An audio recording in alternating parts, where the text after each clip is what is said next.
Et ce mardi, le Kremlin indique que tout accord de paix en Ukraine doit assurer la sécurité de la Russie, ajoutant que les négociations de paix doivent être préparées très minutieusement. On va prendre justement tout de suite la direction de Moscou. Bonsoir, Julian Colling.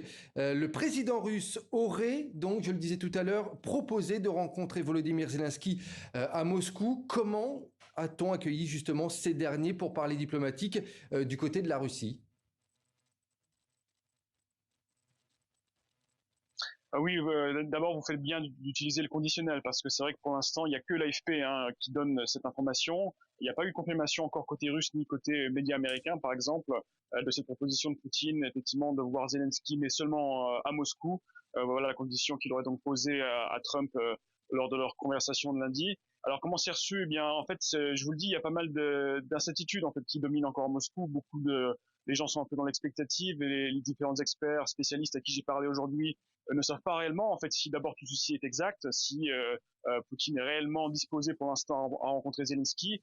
L'avis qui dominait par le passé, c'est plutôt que Poutine ne voulait pas vraiment rencontrer son homologue ukrainien pour une raison assez personnelle, c'est que les deux hommes ont une inimitié assez forte. On sait que Zelensky a beaucoup aussi critiqué, voire insulté même Poutine par le passé.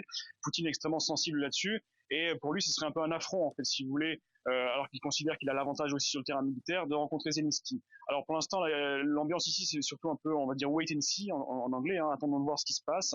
Mais un dernier élément quand même important, c'est que de l'avis des experts, Poutine ne peut pas non plus se permettre entièrement de froisser ou de se mettre à dos Donald Trump et Washington, sanctions oblige, et donc sans doute qu'il va un jour ou l'autre devoir tout de même se mettre à la table avec Zelensky, mais le Kremlin essaie de repousser un peu, de gagner du temps et de repousser le plus possible les pourparlers et l'organisation de ce sommet.